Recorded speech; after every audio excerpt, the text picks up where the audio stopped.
Hello, everybody. Welcome to a CLNS Patriots Roundtable. My name is Alex Barth. I am joined tonight by Mike Petraglia. And Mike, just when we thought we might get a break, just when we thought maybe a little off-season gap, they drag us right back in. We were planning to maybe talk some Malcolm Butler tonight, possibly Rob Gronkowski's situation. We'll get into that in a little bit. Wasn't enough. Right. The breaking news tonight, Josh McDaniels, former head coach of the Indianapolis Colts. Josh McDaniels actually staying in New England. He will be the offensive coordinator next season. And wow, bombshell, Trags, bombshell. Well, the only thing that was missing is the press conference with, Josh McDaniels handing over a piece of paper saying, "I resign as head coach of the IC." It's that bizarre. It's that surreal. But as we've seen in the last 48 hours, we should expect the unexpected when it comes to the Patriots. And what is sure to be an off season, even with McDaniel staying, it's going to be an off season of a ton of change, I think, in New England with all of the free agents that the Patriots have, significant free agents, in addition to Malcolm Butler. There are going to be so many new faces.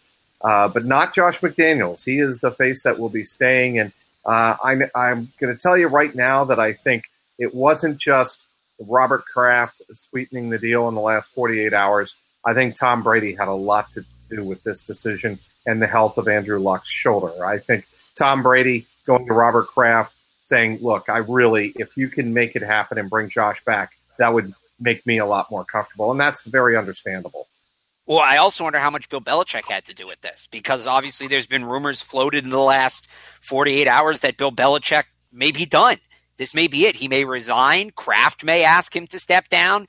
And, people go one of two ways with this. There were equal reactions, and I'm trying to figure out which one I buy into because they both seem equally valid. On one hand, Belichick's got his guy back on the offensive side of the football. He doesn't have to replace both offensive coordinators simultaneously. He has somebody to handle the offense. He can focus on rebuilding the defense, which really needs work. And it'll be a bit of an easier offseason for him than it maybe would have been 24 hours ago. On the other hand, did McDaniels come back because maybe there was a nod, wink, wink? You're the next head coach and Bill's out of here sooner rather than later. And maybe Bill Belichick doesn't like this. Maybe he doesn't like the heir apparents being kept around. Maybe he feels about McDaniels the way Brady allegedly felt about Garoppolo. My initial reaction to this was Robert Kraft is going to have a backup plan in case the meeting that has been reported, the triumvirate meeting between Belichick, Brady, and Kraft happens, and it ends with Bill Belichick stepping away or them agreeing to part ways. I mean, that's not out of the realm of possibility given what has happened in not only in Super Bowl 52 with the whole Malcolm Butler deal going down, but what led up to that and what has been clearly a regular season filled with tension. Even Jonathan Kraft acknowledged that. It's been good tension, but there's been a lot of tension in the building.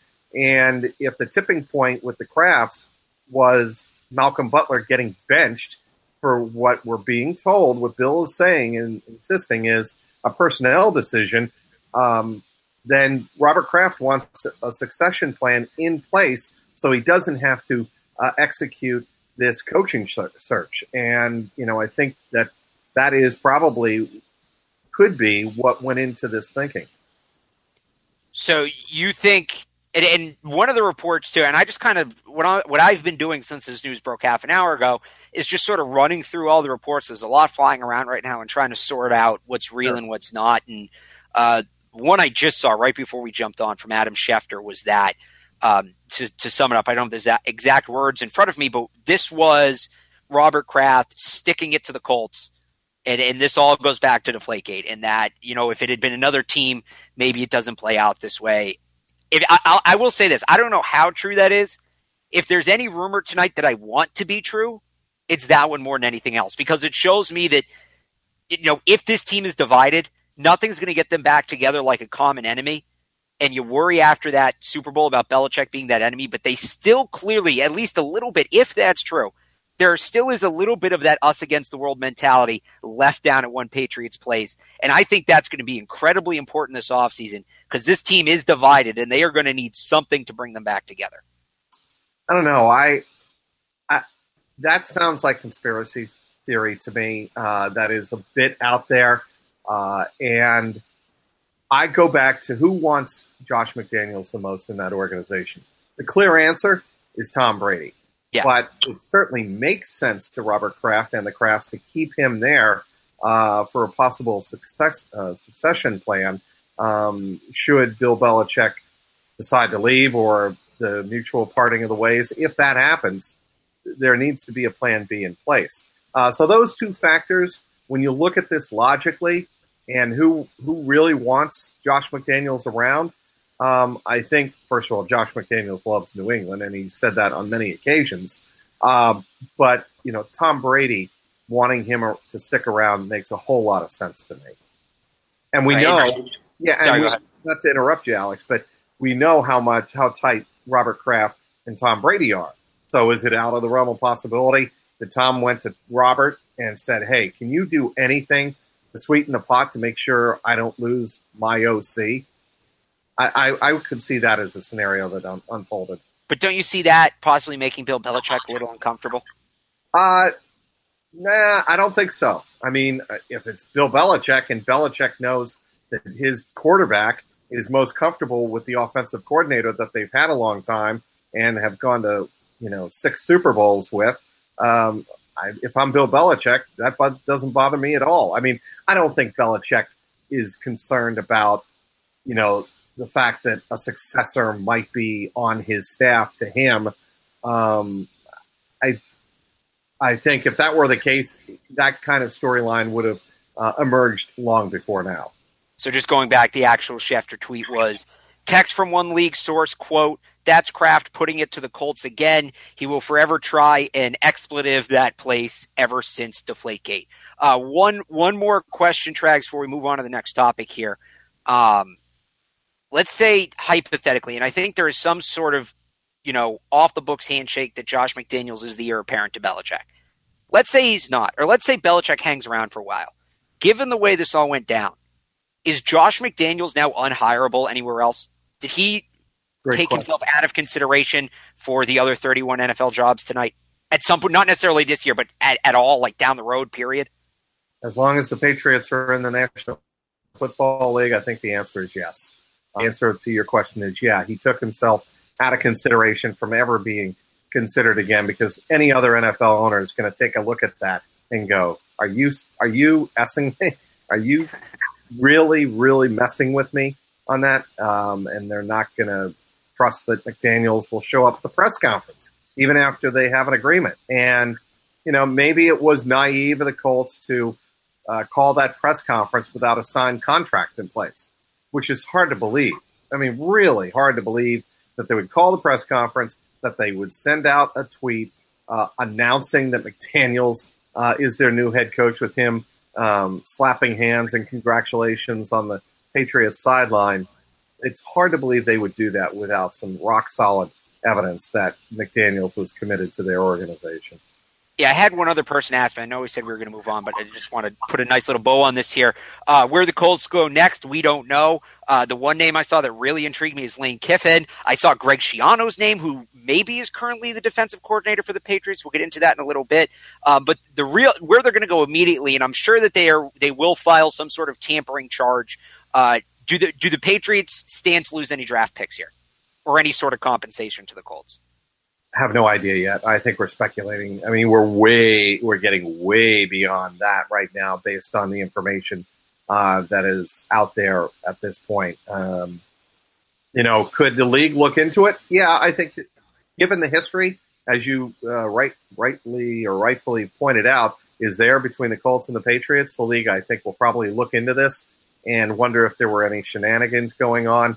But again, if McDaniels did not sign any agreement, and he didn't back out of a contract, I think, a verbal agreement does not stand up, even in the court of the NFL. Just want to remind everybody, this roundtable is brought to you by DraftKings. Go to DraftKings.com and use the promo code CLNS for free match play. It's also brought to you by Simple Contacts. We will be blown away by the quality and ease of use. Go to simplecontacts.com/Trags. That's TRAGS. Use the promo code TRAGS, same letters, for $30 off your first order of contact lenses. Today's segment is also brought to you by RX Bar, the whole food protein bar made with 100% whole ingredients. You can support our programming by going to rxbar.com/CLNS and use the promo code CLNS, where listeners will receive 25% off their first purchase. So McDaniels is staying. One would think that means Joe Judge is staying. He was rumored to be possibly leaving. We do know Matt Patricia's gone. That one, seems official. I don't want to say until we see him, in August at training camp. I don't know if I can say he's gone at this point, but it seems like Matt Patricia's gone. The big question mark right now on the staff is on the defensive side of the ball. Greg Schiano, there's been reports that he's been hired, but I don't believe the team has made an official statement on it yet. You can correct me if I'm wrong on that. And what is the future of Brian Flores, who people thought would be taking over as defensive coordinator for Patricia before Schiano came in? So, Trags, let's just start, get me updated here. What's the latest on all of that? Well, I think certainly Greg Schiano makes the most sense as defensive coordinator, even more than Brian Flores, because of his history with the Rutgers players on the roster and how much Belichick has always admired and spoken publicly about his respect for Greg Schiano. Taking a Rutgers program that was in complete disarray, was really not even relevant on the Division I level, and he made him relevant. And given the fact that he was able to do that with a program, an entire college Division I program, you scale that down to the intense preparation of a defensive coordinator and his background working with Urban Meyer at Ohio State. I'm sure Belichick feels like this guy is a no-brainer. The decision to hire him, it makes all the sense in the world. There's a personal relationship there. Certainly has the head coaching experience with the Buccaneers in the National Football League. He's very familiar with the NFL and current with NFL talent, NFL schemes. So it makes all the sense in the world. What about the two guys I'm left thinking about now are Chad O'Shea and Brian Flores, guys that seemed earmarked potentially for coordinator positions. Specifically Flores, because he seems to be one of the most sought-after coaching prospects in football. Right? He interviewed for a head coaching job as a linebackers coach, right, in Arizona. Do they have any chance to keep Flores now? Or is he going with Patricia to Detroit as the DC or elsewhere as a DC? Do they have any chance to keep him in the building? Sure, they have a chance. Would he be attracted to a place like Detroit if Matt Patricia approached him? Would he be allowed to go? I would think so.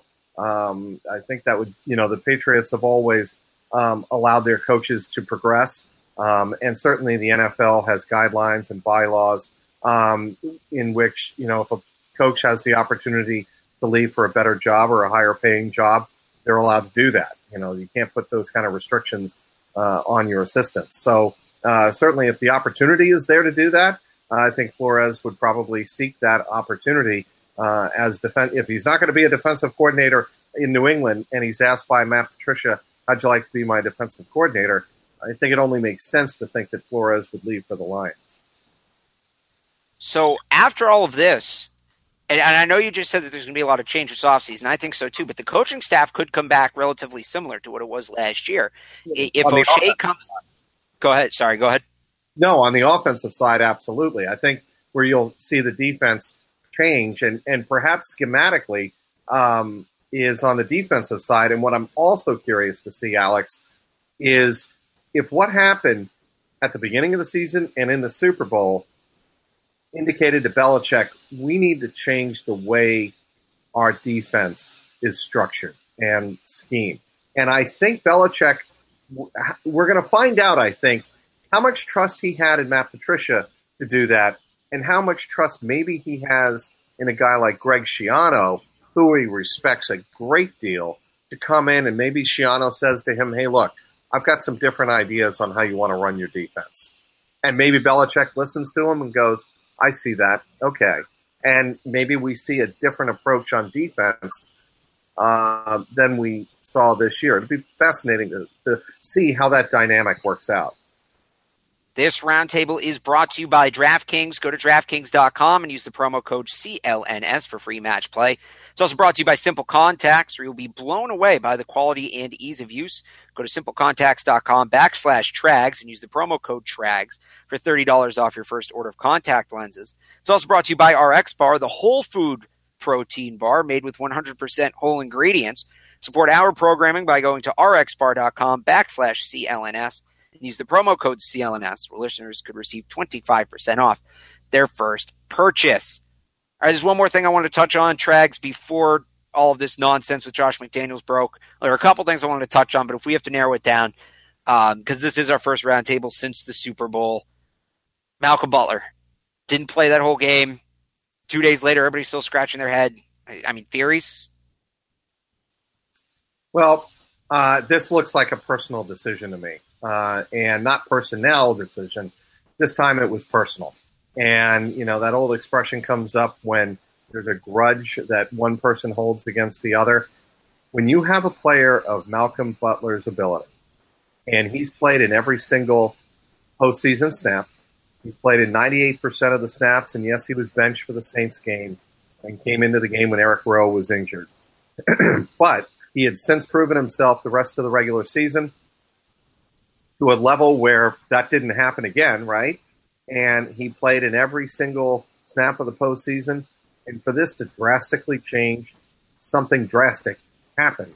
And, you know, we were talking off air, and I think it's something that I haven't heard a lot in the last 48 hours.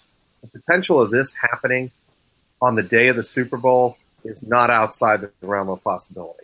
For something this drastic to have happened, and him not even smell the field on defense. He was in for, I guess, one punt return snap. He was in for one special team snap, and that was it. And I just have to believe that something happened between Belichick and Butler so deep, so divisive, that Belichick said, if it means me losing the Super Bowl, I'm going to lose the Super Bowl with you on the sideline. That's what this came down to. And we've seen players around the league now in the past 48 hours tweeting, really just kind of, you know, confused with Belichick, disappointed in Belichick, whatever. And I'm thinking now as the dust settles, look, they have some changes to make this offseason. They're going to need they have important players to re-sign, and they're going to need to make some signings in free agency as well. They don't have a second corner right now. It would be shut with everything that's happened. Perhaps the most surprising thing at this point would be Malcolm Butler coming back next year. Yes. So all of that being said, you know, I look at this, and the whole thing with Belichick has always been, right, and we've heard Rodney Harrison say this, we've heard Willie McGinnis say this, we've heard Ty Law say this, you're not going to necessarily enjoy playing for him. It's not necessarily going to be a pleasant experience, and I'm paraphrasing, but he'll get you to that ultimate goal, and it's worth it in the end. It's not going to be, you know, you're not playing for Pete Carroll, you're not going to have fun at practice, but he's getting you to something you've worked for all your life. And that's always been why, that's how he can be how he is, because he can always say, you know, but I'll win you the Super Bowl. And for him to get to that point and cost those 53 men in the locker room, the coaches, everybody else, their ultimate goal in life because of a selfish decision he made, to me, that kind of ruins the whole shtick. That takes away the whole Patriot way, becomes null and void after what he did with Malcolm Butler. And without that, I don't see how he's going to be able to sign free agents. I don't know how you can go and say, look, if you come to me, you can make the sacrifices, and we'll get there. And guys on the other side might say, well, what happened with Malcolm Butler? Right, and that's something Bill Belichick's going to have to answer to when he looks to go out there and sign free agents. And maybe there is a very legitimate reason why he was benched to start the game. We understand that. Right. But as you watch that game, I was there in the press box watching the game unfold. I kept looking at Malcolm Butler on the sideline, Alex, doing jumping jacks, jumping up and down. He was gassed. He was juiced and ready to get in that game and contribute. And I would make the argument, at that point, you want to capitalize on Butler's energy. You want a guy who is driven to have a point to prove. How many times do you hear coaches in any sport say, I want a motivated player out there? That can only help our cause. Was Malcolm Butler possibly any more motivated than after being told he was going to be benched to start that game, right? Am I right? No, you're absolutely right. And just to the other side of the coin, you can put him in and you get him all jacked up and you get the best out of him. But also, you saw what was out there. Let's say he didn't do anything wrong. Let's say Belichick was legitimately worried about him having lingering issues with the flu and him missing practice, right? Let's say Belichick was legitimately worried for a second. Let's just pretend he was legitimately worried for football reasons. You can't tell me he saw what was going on that field and thought Malcolm Butler would have only made it worse. It couldn't have gotten worse. They scored on all but 2 possessions. How can you not even put him in and try? After the game, I wrote that apparently Bill Belichick, by his post-game explanation, thought that Johnson Batamosi, Jordan Richards, and Eric Rowe were better than Malcolm Butler. That is almost unconscionable to think that would be the case. You saw Jordan Richards. He couldn't keep up with Zach Ertz. That's another issue that hasn't been touched. Right. Is why was Jordan Richards defending Zach Ertz? That made no sense. And this was before, mind you, Patrick Chung hurt himself twice in that Super Bowl. This was before that, well before that.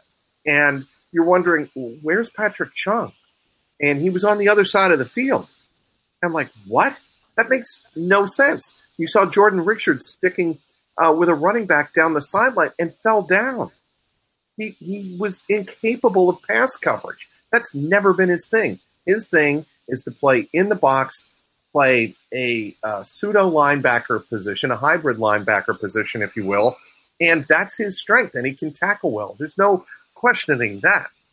But to expect him to drop back in one-on-one coverage, he was in one-on-one coverage in the Super Bowl, is ridiculous. And it just, again, that makes no sense. And I think, the film speaks for itself, and we can go over, Johnson Batamosi in the slot. He was beaten a couple of times. But Eric Rowe, if they really thought Eric Rowe was that great, he gave up 3 big passes on the Eagles' first drive that ended in a field goal before Rowe made a nice play in the end zone on Aguilar. He did do that. But still, what was going on? What was the thinking? And just to add to that, I was left wondering, and this goes to the Rowe stuff and the Jordan Richards stuff, if losing Malcolm Butler, if they found that out at the last second and that shifted the coverages. I don't think Eric Rowe was originally supposed to be on Alshon Jeffrey. I think that was supposed to be Stephon Gilmore, but you take Butler out of the question, you bump everybody one up on the depth chart. Right. That turns Gilmore into your rover. That puts Rowe on Jeffrey, and maybe that's how, through all the shifting, Jordan Richards ends up on Zach Ertz because you're down a defensive back. And the other thing is, if they knew Malcolm Butler was going to play, and they were using Jordan Richards as a linebacker, which I think really cost them in the running game. We saw what LeGarrette Blount did. You're telling me David Harris couldn't have helped you more in that game than Malcolm Butler ultimately did? If Malcolm Butler's at least inactive, and let's say they activate David Harris, at least you have help against the run. At least Jordan Richards isn't in there defending against the run. And that's why I think, Trags, when you talked about it before, we said off the air, this must have happened Sunday. I wonder if it happened as late as 5:30. I wonder if it happened after the inactives came out. Because they could have used David Harris in that game. They could have used Alan Branch in that game. And to have Butler active and refuse to play him, to me, is worse than making him inactive. If he's inactive, Belichick has plausible deniability. He wasn't dressed. What do you want me to do? They could have used David Harris. They could have used Alan Branch. Right. If they knew Butler wasn't going to play. Jordan Richards wouldn't have been in those situations. The whole thing is just from not playing him to activating him to how they replaced him. It's all just terrible. It's all just terrible coaching by Bill Belichick. Well, I want to correct something I said. I said Aguilar. No, it was Alshon Jeffrey that Rowe broke up that pass in the end zone on that first Eagles drive. I just want to record to reflect that. But again, this is going to be debated until the cows come home or until Bill Belichick comes out and says, yeah, here's what you all didn't know about the minutes between the inactives coming out and kickoff. If you think about it, Alex, that rationale, what you just explained, is something, first of all, I haven't heard anybody talk about and would explain why he would be on the sideline and not dressed and active and not get into the game. They can't change it, right? After 90 minutes before the game? Correct. Once you're active, you're active, and that's the way it is.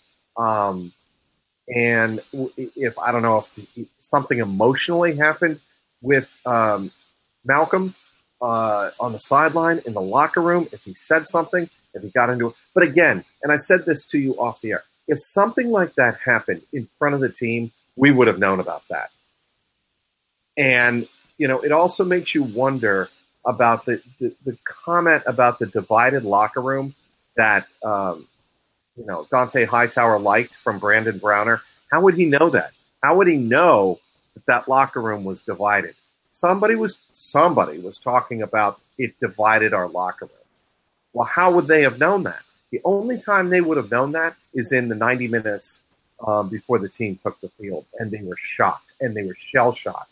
That is probably the most plausible explanation, that and something totally personal happening between Belichick and Butler. It had to be something so unforeseen that Belichick went from, I'm going to have you dressed and ready for the game, to you're going to stick with me on the sideline the whole game. It's the only thing that makes sense. One more thing before we close, because we mentioned the last segment, and you just brought something up that I want to talk about. We mentioned that the Patriots possibly need to sign free agents, and they're going to need a second corner. The biggest corner on the market this year is going to be Richard Sherman. That's a guy who's talked about coming here. It's a guy who's talked about his respect for Belichick, but he's very close with Brandon Browner, and he's reportedly very close with Malcolm Butler. This decision could not only have cost them the Super Bowl, it could perhaps cost them a legitimate chance at the best free agent on the market. Oh, there's no doubt it could have cost them that. And I'm sure that if the Patriots wanted somebody like Richard Sherman, they would go after him hard. There's no question about that. I mean, he is on the level of Darrelle Revis. But again, everybody thought, the Patriots would bow at the altar of Revis. It's not the way Bill Belichick rolls, even for a guy like Richard Sherman. And which it makes it remarkable that the Patriots have won the way they have for so long. They do it their way. Bill does it his way. If you want to jump on board and you play our way, we'd love to have you, and we'll fight with you to the death. But if you don't, look somewhere else. The other thing I want to also bring up, and we haven't talked about this and nobody has, Dietrich Wise. I get the fact that he was coming off a concussion as well. The Patriots had no pass rush on Sunday. They had no sacks. They cramped Foles' style a couple of times during that game, but they really were never able to sustain it. Where was Dietrich Wise? I mean, maybe he was suffering from the effects of the concussion, but again, so was Rob Gronkowski, and Wise was a full participant on Friday in practice. And for him to only play 6 of the 75 snaps is head-shaking, to say the very least. I mean, Belichick made a lot of questionable decisions, and me and my brother like to say with any kind of, explosive sports story like this, it's going to make a hell of a 30 for 30. Yeah. 10, 15 years from now. That's probably when we'll find out what happened. This roundtable has been brought to you by DraftKings. Go to DraftKings.com and use the promo code CLNS for free match play. It's also brought to you by Simple Contacts, where you will be blown away by the quality and ease of use. Go to simplecontacts.com/Trags and use the promo code Trags, that's TRAGS, for $30 off your first order of contact lenses. Today's segment is also brought to you by RX Bar, the whole food protein bar made with 100% whole ingredients. Support our programming by going to rxbar.com/CLNS. Use the promo code CLNS, where listeners could receive up to 25% off of their first purchase. Well, Trags, I'd like to say we'll go off quietly into the off season here. We might get some time off. I don't think so. By the way, here's what the Colts say. I don't know if you saw this. They are surprised and disappointed at Josh McDaniels' decision. You ready for McDaniels Gate, Trags? What's that? You ready for McDaniels Gate? It's coming. You know it is. And I think, to your point, I think the league is probably going to go, okay, what happened? And, again, McDaniels, if nothing was signed, is totally, within his rights to say, yeah, I had a change of heart. I didn't like the feel there. And instead of making a rash decision and sticking with something I'm not comfortable with, I decided not to go. So we'll see. I'm going to go freshen up on my legal jargon just in case. I think we're in for another court battle. But for Mike Petraglia, my name is Alex Barth. You can get the rest of our Patriots content on clnsmedia.com, on Twitter at PatriotsCLNS. So until the next story breaks, whatever that is, he's Mike Petraglia. I'm Alex Barth. Thanks for watching. Thanks for listening. We'll talk to you next time.